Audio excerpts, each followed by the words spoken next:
إنه من سليمان وإنه بسم الله الرحمن الرحيم. بسم الله الرحمن الرحيم. Assalamualaikum warahmatullahi wabarakatuh. Waalaikumsalam. Innal hamdalillahi nahmaduhu wa nasta'inuhu wa nastaghfiruh wa na'udzu billahi min syururi anfusina wa min sayyiati a'malina. May yahdihillahu fala mudilla lahu wa may yudlil fa ulaika humul khasirun. Asyhadu an la ilaha illallah wahdahu la syarika lah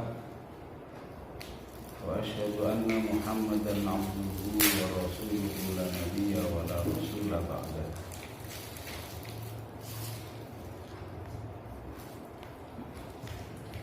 Allahumma sholli wa sallim wa barik ala sayyidina Muhammad wa ala alihi wa ashabihi wa man tabi'al huda bi ihsan ila yaumil qiyamah. Amma ba'du. Ya ayyuhal hadirunal kiram, usi nafsi wa iyyakum bi taqwallah faqad fazal muttaqun kama qala Allah ta'ala fi kitabihil karim. Ya ayyuhalladzina amanu taqullaha haqqa tuqatih wa la tamutunna illa wa antum muslimun. Hadratul muhtaramin, para hadirin yang berbahagia, yang dimuliakan Allah Subhanahu wa taala.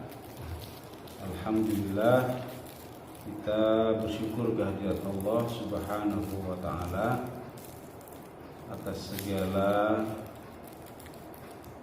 curahan limpahan taufik hidayah, ridho serta maunahnya kepada kita sekalian, sehingga hingga saat ini kita masih diberikan kesempatan oleh Allah Subhanahu wa taala untuk bisa melaksanakan berbagai ketaatan kepadanya, termasuk melaksanakan sholat fardu berjamaah, dan kita melanjutkan dengan mengkaji ilmu Al-Quran.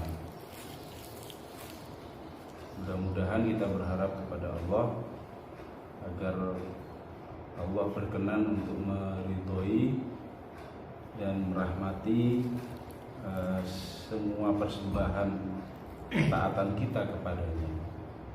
Dan mudah-mudahan kita juga berharap kepada Allah, semoga Allah senantiasa menganugerahkan pertolongannya kepada kita, sehingga kita masih bisa untuk diberikan kekuatan dan keikhlasan di dalam melaksanakan semua ketaatan kepada Allah Subhanahu wa taala.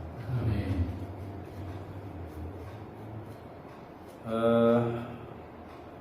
Mengapa kita menyebut Allah masih memberikan banyak kesempatan kepada kita? Kalau kita melihat secara zahir, secara lahir, secara zahir, manusia yang merupakan hamba Allah Subhanahu wa taala memang pada satu sisi itu memberikan kepada manusia, Allah memberikan kepada manusia itu kebebasan untuk memilih,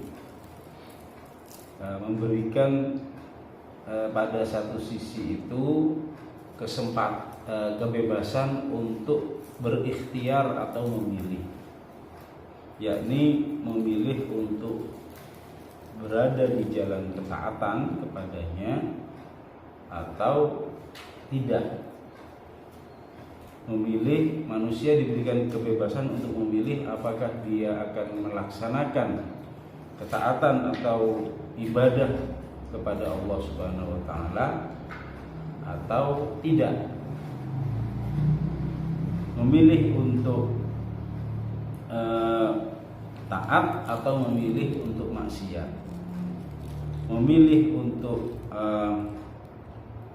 melaksanakan apa yang diperintahkannya atau memilih untuk menyimpang dari apa yang diperintahkannya, bahkan melaksanakan semua atau melaksanakan larangan-larangan itu di satu sisi, sehingga kita bisa merasakan sebenarnya pada sisi ini bahwa kehadiran kita misalnya ke musola melaksanakan ketaatan, melaksanakan ibadah kepada Allah Subhanahu wa taala itu karena kita memilih untuk berangkat pada saat ada seruan adzan. Kita merasakan itu di satu sisi. Karena terkadang pada kesempatan yang lain bisa saja kita memilih untuk tidak berangkat gitu, karena ada hal-hal yang lain, karena ada kepentingan yang lain.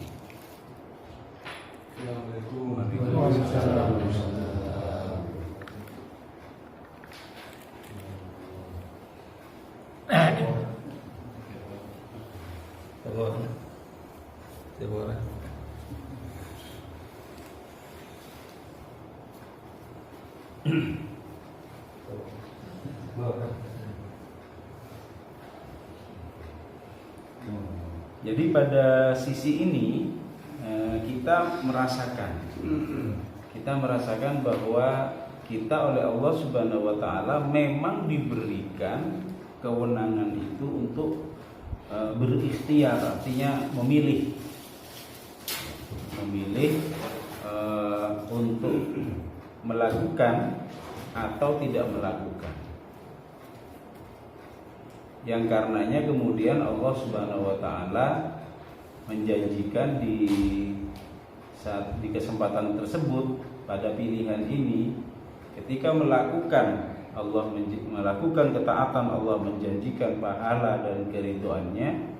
Ketika memilih untuk tidak melakukan ketaatan atau bahkan memilih untuk melakukan apa yang menjadi larangan dari Allah, Allah mengancam dengan kemurkaan dan siksanya. Nah, misalnya ya ketika kita mendengar seruan adzan, di sini kita merasa bahwa sebagai manusia kita diberikan pilihan itu untuk kita bergegas memenuhi seruan tersebut, atau mungkin ya misalnya dengan sedikit santai, misalnya seperti itu. Karena kan kita bisa merasakan sendiri bahwa kita bisa berangkat untuk menunaikan ibadah sholat berjamaah itu bisa sebelum adzan dikumandangkan, bisa setelah adzan dikumandangkan, bisa bahkan setelah iqomah dikumandangkan, begitu. Atau bahkan setelah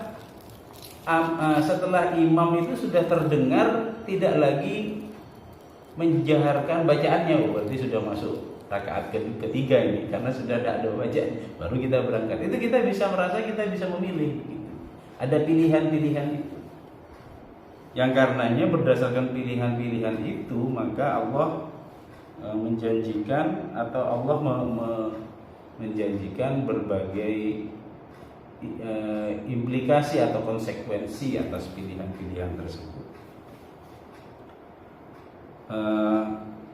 Tetapi sebenarnya kita juga bisa untuk menghadirkan suatu suasana kebatinan atau suasana spiritual, suasana ruhiyah pada diri kita ketika kita berusaha untuk melaksanakan ketaatan-ketaatan tersebut. Kita bisa melahirkan satu suasana kebatinan atau suasana spiritual Dan ini biasanya memang menjadi salah satu sudut pandang dari ma'rifat ya, atau ma'rifatullah begitu. Yakni misalnya ketika kita menghadirkan kesadaran pada pelaksanaan ibadah sholat, kita memandang bahwa pelaksanaan ibadah sholat itu atau sholat berjamaah itu pada hakikatnya adalah dalam rangka untuk memenuhi seruan dari Allah Subhanahu wa taala untuk menghadap kepadanya, untuk menghadap kepada Allah Subhanahu wa taala. Nah, pada kesadaran ini, pada sisi ini ya, kita juga bisa menghadirkan suatu perasaan bahwa ketika kita berusaha untuk memenuhi seruan dari Allah dan menghadap kepadanya,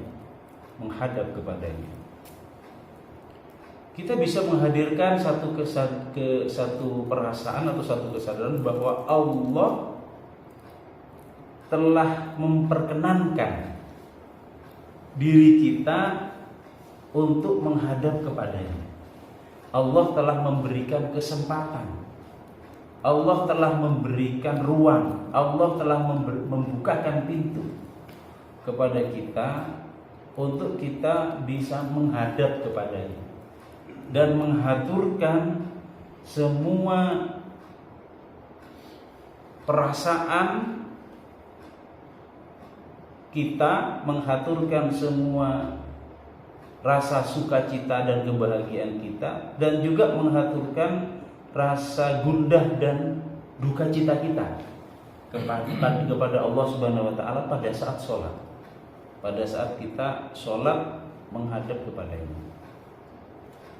Yang karena perasaan seperti itu, maka kita juga bisa menghadirkan kesadaran tatkala kita kemudian tidak bisa menghadap kepadanya, tidak bisa menghadap kepada Allah Subhanahu wa taala, memenuhi seruannya Allah Subhanahu wa taala, memenuhi undangannya Allah Subhanahu wa taala, menghadap kepadanya. Bukankah itu berarti bahwa Allah tidak memberikan kesempatan, Allah tidak membuka ruang kepada kita, Allah tidak membukakan pintunya kepada kita? Yang itu bisa jadi lantaran kita tidak dianggap memiliki kelayakan untuk menghadap kepadanya.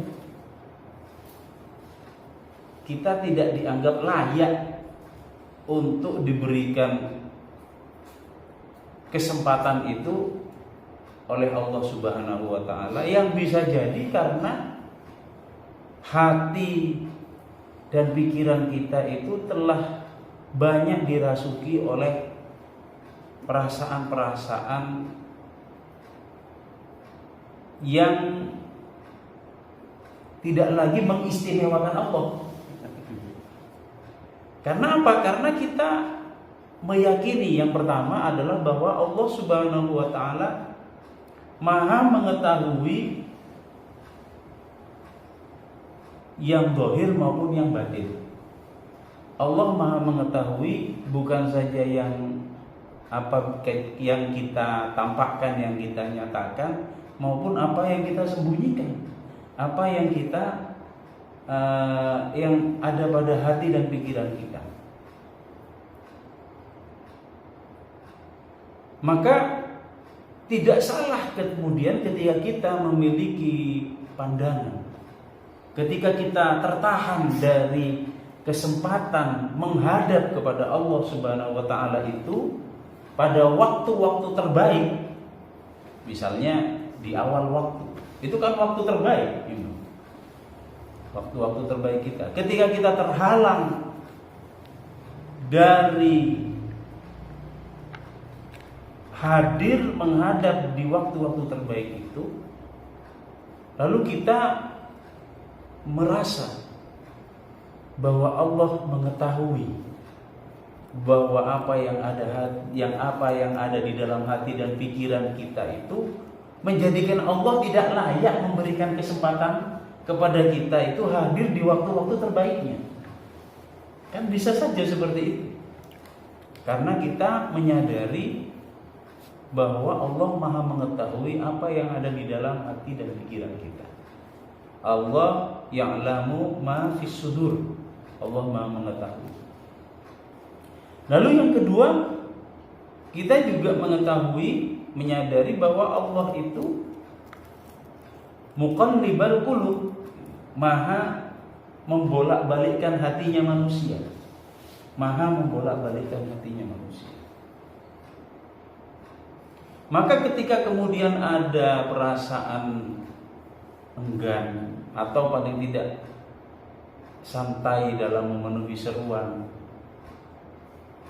itu kita menyadari atau kita merasa bahwa Allah tidak memberikan kesempatan terbaik kepada kita itu karena kita tidak dianggap memiliki kelayakan tadi untuk menghadap kepadanya. Maka kemudian ketika Allah Subhanahu wa taala yang memiliki kemahakuasaan untuk membolak-balikkan hatinya manusia, tidak salah kemudian ketika kita menganggap, ketika kita tidak bisa hadir pada kesempatan terbaik menghadap kepada Allah Subhanahu wa taala, Allah sedang membalikkan hati kita. Allah sedang membalikkan hati kita dari kebahagiaan, dari kerinduan untuk meraih kelezatan pertemuan dengannya itu dengan keinginan-keinginan lain yang sifatnya duniawi, gitu. Dan itu tentu saja merupakan satu kerugian besar bagi kita hambanya. Karena apa? Karena Allah sudah menyatakan dunia dan isinya ini tidak ada artinya di hadapannya Allah Subhanahu wa taala. Jadi ketika kemudian kita terhalang dari melakukan ketaatan maupun ibadah, atau bahkan mungkin menyia-nyiakan waktu terbaik itu, tidak salah kemudian ketika ya Allah, saya kok malah lebih merasa mementingkan kelezatan dari bertemu denganmu ya Allah, lebih mementingkan kelezatan bertemu dengan manusia, lebih mementingkan kelezatan dengan urusan-urusan yang menurutmu ya Allah itu tidak ada artinya. Jadi para hadirin, bapak-bapak sekalian dirahmati Allah, tidak salah ketika kemudian kita merasakan hal yang semacam itu, sehingga kemudian hal semacam itu kemudian akan menjadi daya dorong buat kita, itu untuk benar-benar kemudian berusaha memanfaatkan momentum terbaik yang sebenarnya Allah sediakan buat semuanya, buat seluruh hambanya, yang karena kemudian masing-masing itu ada yang melayakkan diri, ada yang tidak melayakkan diri, akhirnya tidak semuanya itu kemudian berusaha untuk hadir, sehingga Allah itu kemudian akhirnya memilih, ya yang layak ya masuk, yang tidak layak ya jangan masuk, gitu. Istilahnya seperti itu. Kamu tidak layak, kamu tidak dapat undangan, meskipun mungkin kamu mendengar, tapi kan aku mengetahui apa yang kamu dengar itu tidak engkau resapi dengan baik, tidak engkau hayati bahwa itu adalah merupakan panggilan yang terbaik dari semua seruan yang ada di muka bumi ini, maka engkau tidak diberikan kesempatan untuk menghadap kepadaku. Itu mungkin kata-kata yang bisa kita berikan gambaran lah secara sederhana ketika kita kemudian merasa ada kesedihan pada saat kita tidak bisa memanfaatkan kesempatan terbaik tersebut. Nah, jadi memang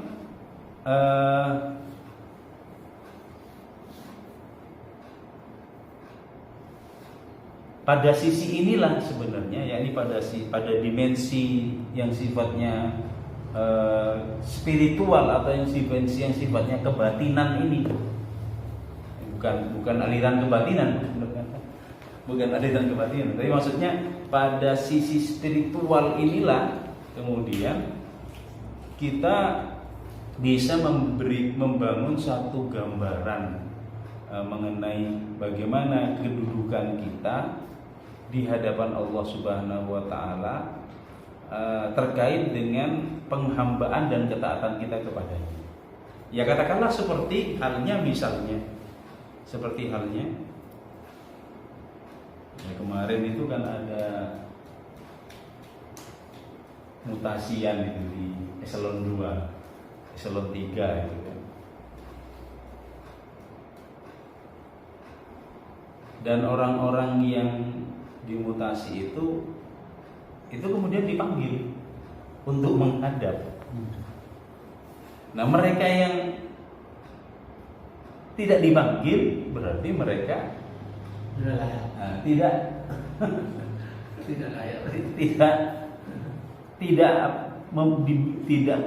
artinya tidak memiliki atau tidak layak untuk mendapatkan kedudukan sebagaimana yang diputuskan, begitu. Bahkan ketika kemudian kita berusaha untuk hadir, begitu, pada undangan tersebut, tapi karena memang kita dianggap tidak punya kelayakan, kita tidak diberikan kesempatan masuk, tidak diberikan kesempatan masuk tadi untuk hadir. Nah, maka di sisi inilah barangkali para hadirin yang dirahmati Allah Subhanahu wa taala, kesadaran spiritual kita ya, untuk bisa benar-benar kita hadirkan bahwa saya sebenarnya adalah orang yang istimewa di sisinya Allah Subhanahu wa taala. Kenapa? Karena saya berusaha untuk benar-benar mendapatkan kesempatan itu yang memang sebenarnya oleh Allah kesempatan itu dibuka sangat luas. Allah perdengarkan undangan dan seruannya itu kepada siapapun,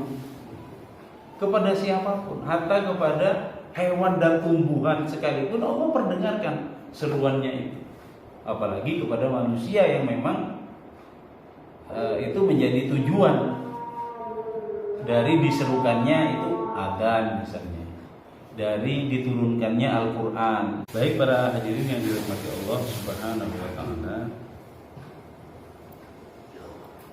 Nah, berbeda dengan seperti kematian. Kalau kematian itu istilahnya memang dipanggil menghadap keharibaan Allah. Itu tentu tidak berkait dengan faktor kelayakan, tapi itu berkait dengan faktor ketetapan atau yang disebut sebagai ajal. Yang disebut sebagai ajal. Jadi artinya kalau sudah sampai kepada apa yang telah ditetapkan oleh Allah Subhanahu wa taala dari ajal atau waktunya, maka tentu dia harus kembali menghadap kepada Allah Subhanahu wa taala dalam keadaan apapun sesuai dengan apa yang diusahakannya di selama dalam kehidupannya di dunia. Karena dari sisi waktu, detik, menit, jam, hari atau bulan atau tahun, itu semuanya telah ditetapkan oleh Allah Subhanahu wa taala. Hanya berkait dengan cara bagaimana dia menjalani akhir dari kehidupannya itu, maka disitulah ada peran dari manusia yang bersangkutan. Ada peran dari manusia yang bersangkutan dan pertolongan dari Allah Subhanahu wa taala bagaimana manusia itu bisa menjalani akhir kehidupan. Maka ketika manusia itu berusaha untuk mencapai akhir dari kehidupannya dengan akhir yang baik atau disebut sebagai husnul khotimah, manusia memiliki usaha yang keras, usaha yang sungguh-sungguh dan senantiasa dihiasi dengan permohonannya kepada Allah Subhanahu wa taala untuk menjalani kehidupannya dengan baik, mengikuti kepada semua apa yang diperintahkan oleh Allah Subhanahu wa taala, maka niscaya dia akan bisa menjemput akhir kehidupannya dengan baik pula. Dengan baik pula. Dan sebaliknya, ketika dia tidak menghiraukan perjalanan kehidupannya itu berada pada sisi kebaikan atau keburukan, maka menjadi sulit apabila dia kemudian akan menjalani akhir kehidupannya dengan baik.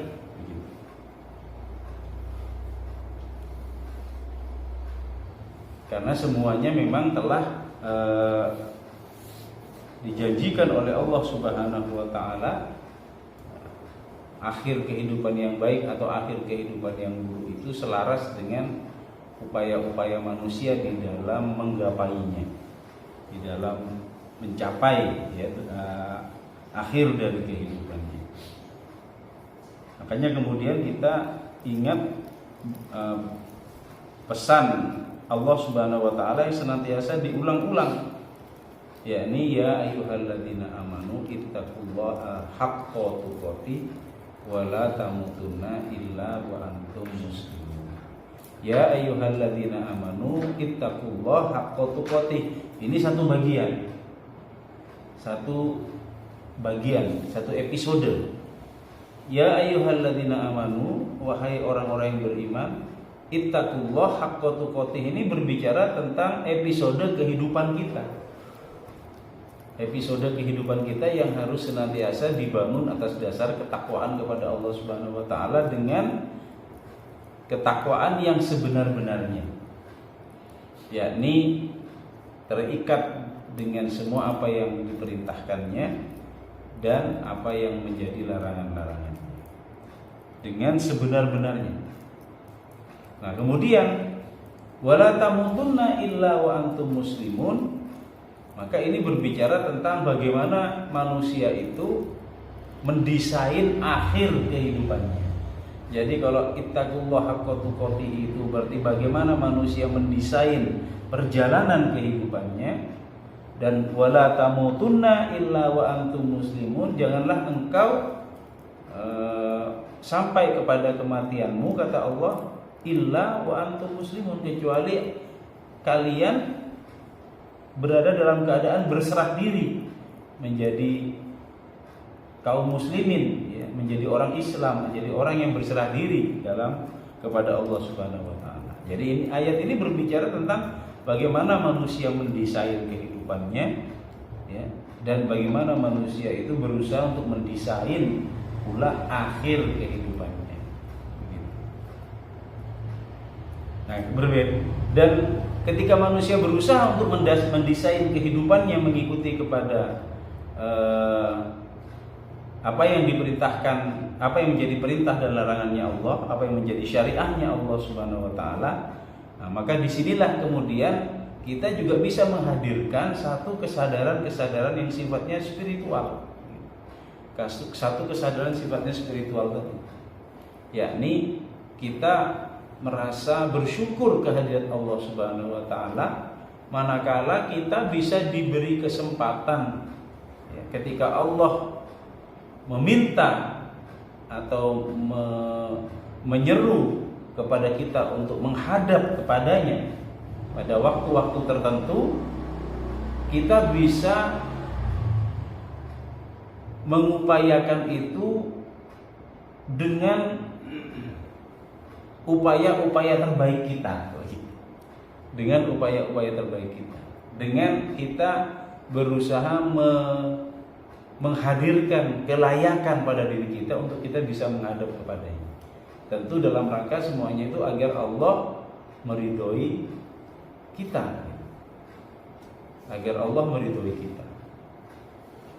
Kita berusaha hadir dalam keadaan suci, bersih, sebagaimana yang ada banyak, sebagaimana keterangan dari baginda Nabi, siapa saja yang berangkat dari rumah dalam keadaan sudah berwudu begitu untuk menuju tempat sholat, maka dia sudah dihitung pahala sholatnya sejak dia melangkah keluar dari rumah sampai dia kembali ke rumah tersebut begitu, sampai dia kembali ke rumahnya. Nah, kita berusaha.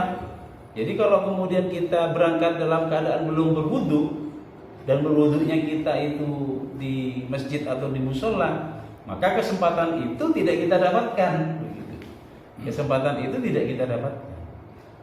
Kesempatan yang ini maksudnya, kesempatan berangkat sholat, berangkat dalam keadaan bersolat sampai pulangnya itu tidak kita dapatkan, karena kita tidak mengambil kesempatan sebagaimana yang dijanjikan, yakni dalam keadaan suci setelah atau sebelum kita melangkah keluar dari rumah. Itu sebagai contoh misalnya, sebagai contoh. Atau pula misalnya ketika Allah juga menyeru khudhu zinatakum inda kulli masjidin, misalnya, kenakanlah zina. Zina ini perhiasan, atau para mufassir juga kenakanlah pakaian terbaikmu inda kulli masjidin, di setiap kali kalian berangkat ke masjid. Ini berarti kan kita juga memiliki pandangan bahwa Allah menghendaki agar kita bisa menghadap kepadanya itu pada kondisi terbaik kita, pada keadaan terbaik kita, dari sisi kesucian badan kita maupun dari sisi tampilan terbaik kita dalam rangka untuk meraih sebesar-besar keridhoannya Allah Subhanahu wa taala pula. Maka kemudian kita bersyukur kepada Allah Subhanahu wa taala manakala kemudian kita telah mengambil kesempatan tersebut, kita telah diberikan kesempatan untuk menghadap kepada Allah Subhanahu wa taala, termasuk juga kita telah diberikan kesempatan untuk bisa mendapatkan kekhusyuan di dalam sholat kita, untuk bisa kita mendapatkan kekhusyuan di dalam sholat kita. Nah, sementara kalau jika menurut kepada pandangan para ulama, khusyuk itu tentu tidak bisa kita dapatkan kecuali kita benar-benar menyadari makna dari gerakan-gerakan sholat yang kita lakukan, termasuk juga makna dari setiap bacaan dari yang kita lantunkan. Kekhusyukan itu tidak bisa didapatkan hanya sekedar berdiam diri dengan tanpa berusaha untuk memahami makna dari gerakan-gerakan sholat itu dan makna dari lantunan-lantunan yang kita bacakan di dalam sholat tadi. Karena itulah mengapa kemudian kita bisa mendapati bahwa perintah sholat itu beriringan antara gerakan dengan bacaan. Ada antara gerakan dengan bacaan. Tentu tidak lain adalah agar kita bisa meresapi setiap gerakan yang kita lakukan di dalam sholat maupun setiap bacaan yang kita lantunkan, sehingga kemudian kita bisa juga mengerti bahwa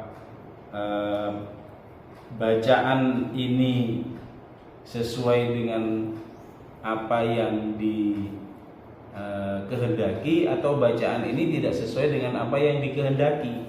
Misalnya dari sisi makhrajal huruf, dari sisi bunyi bacaannya, bunyi huruf-hurufnya, maupun dari sisi tajwidnya. Sebab kadang-kadang bacaan yang keliru itu bisa saja sampai kepada mengubah makna. Bukan sekedar menghadirkan bacaan yang keliru, tapi juga bisa sampai mengubah makna, sehingga tentu akan berakibat kepada tidak tersampaikannya seruan hamba itu kepada Tuhannya karena ada kekeliruan di dalam bacaan tadi. Nah, itulah mengapa kemudian memang ada mekanisme yang ditetapkan untuk di dalam sholat berjamaah itu untuk saling memperbaiki bacaan misalnya dan sebagainya. Tentu tujuannya ke sana, untuk mendapatkan atau menghadirkan yang terbaik ketika kita menghadap kepada Allah Subhanahu wa taala. Nah, kalau kemudian kesadaran seperti ini bisa kita hadirkan pada diri kita dan pada saudara-saudara kita, pada saudara-saudara kita, tentu seseorang itu tidak akan merasa cukup misalnya hanya dengan menunaikan kewajiban sholat itu di rumahnya saja. Misalnya seperti bagi seorang laki-laki, dia tidak akan merasa cukup begitu, karena sekali lagi dia, ya katakanlah seperti saya misalnya, ketika kemudian saya terlewatkan waktu untuk bisa sholat berjamaah di masjid atau di musola itu, sehingga akhirnya saya kemudian terpaksa harus sholat sendirian ya, di luar waktu terbaik tadi, itu ada semacam perasaan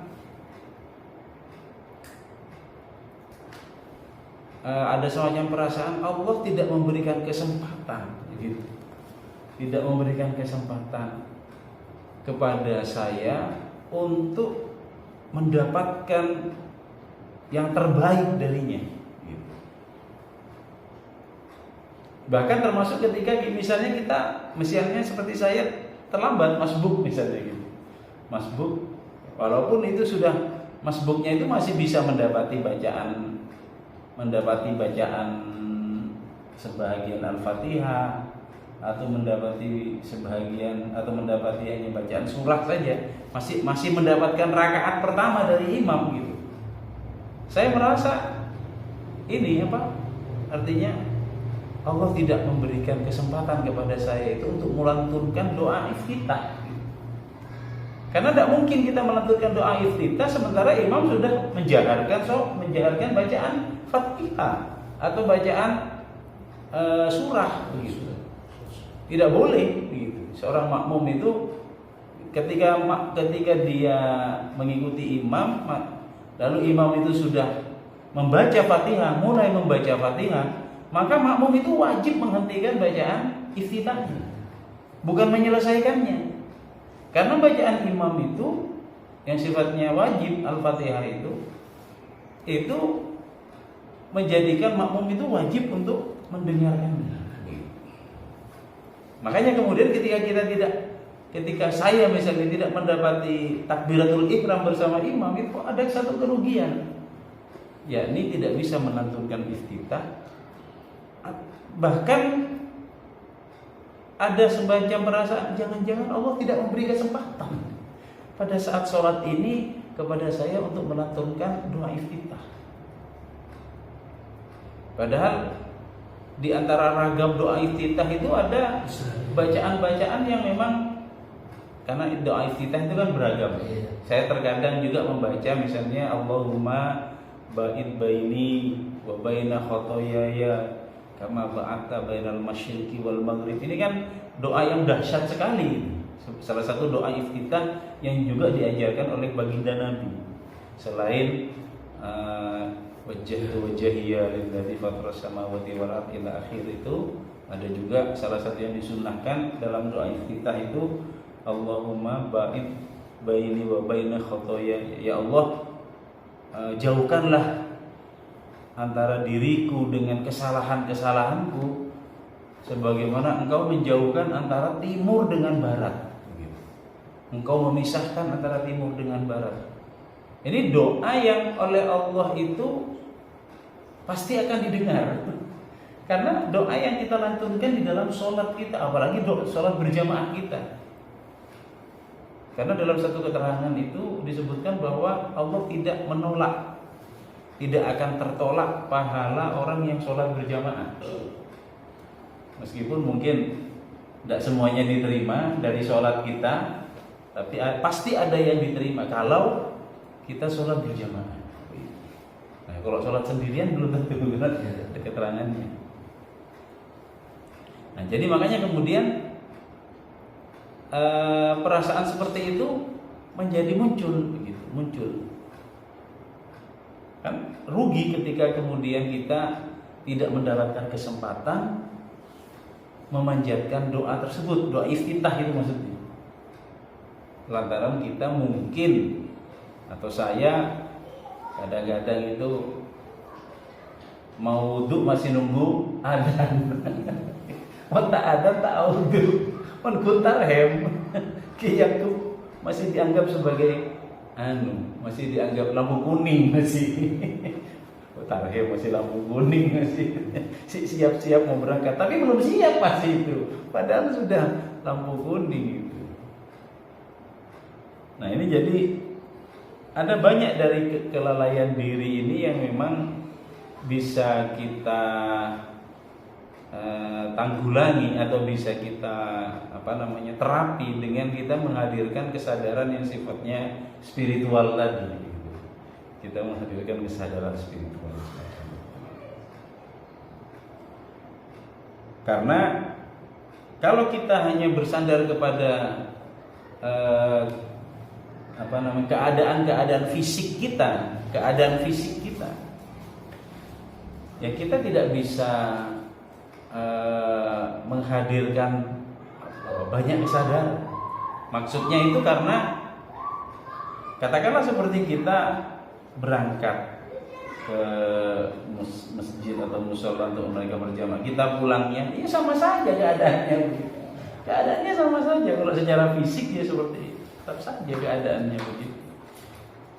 Nah, tapi ketika kemudian kita membangun kesadaran yang sifatnya spiritual tadi, kesadaran ruhiyah, kita akan bisa mendapati banyak hal. Kita akan bisa mendapatkan banyak dorongan, kita akan bisa mendapatkan banyak motivasi ya, untuk diri kita itu supaya kita terus berusaha untuk menjadi lebih baik lagi di sisinya Allah Subhanahu wa ta'ala.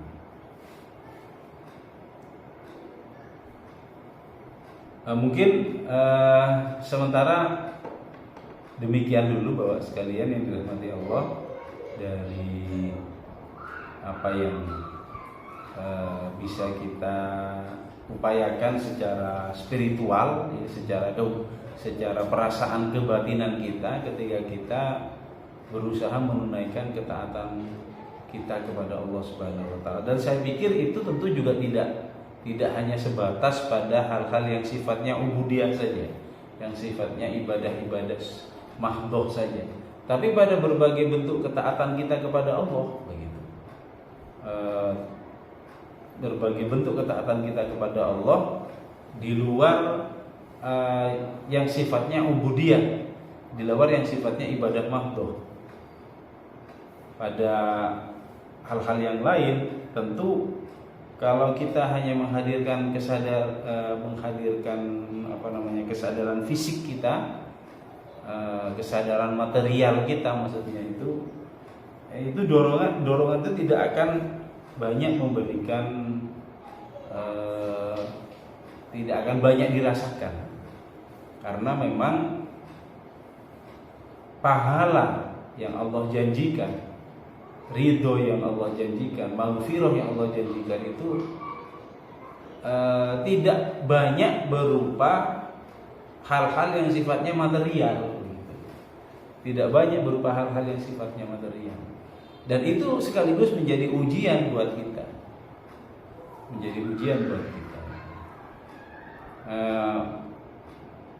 Makanya kemudian disitulah beratnya bagi manusia, karena kebanyakan manusia mereka tidak berusaha untuk menghadirkan kesadaran spiritual tadi, tapi lebih kepada berusaha melihatnya secara material.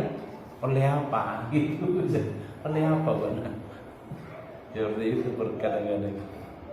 Oleh apa ini maksudnya pertanyaan ke arah material tadi. Apa yang kamu dapatkan? Gitu. Nah, sehingga akhirnya hal-hal semacam itu yang tidak bisa menghadirkan dorongan-dorongan ke arah yang sifatnya spiritual. Mungkin demikian Bapak, para hadirin sekalian yang dirahmati Allah Subhanahu wa taala. Tentu kita berharap kepada Allah, mudah-mudahan Allah senantiasa membimbing kita pada cahaya hidayah dan taufiknya, dan menganugerahkan kepada kita kesabaran dan keistiqomahan, agar dan senantiasa kita diberikan kesempatan yang terbaik ketika kita berusaha untuk membangun ketaatan kita kepada Allah Subhanahu wa taala. Demikianlah mungkin sementara kita akhiri dulu kajian kita. Kurang lebihnya kami mohon maaf. Hadanallahu wa iyyakum ila subul salam. Subhanakallahumma wa bihamdika asyhadu an la ilaha illa anta astaghfiruka wa atubu ilaik. Assalamualaikum warahmatullahi wabarakatuh. Waalaikumsalam.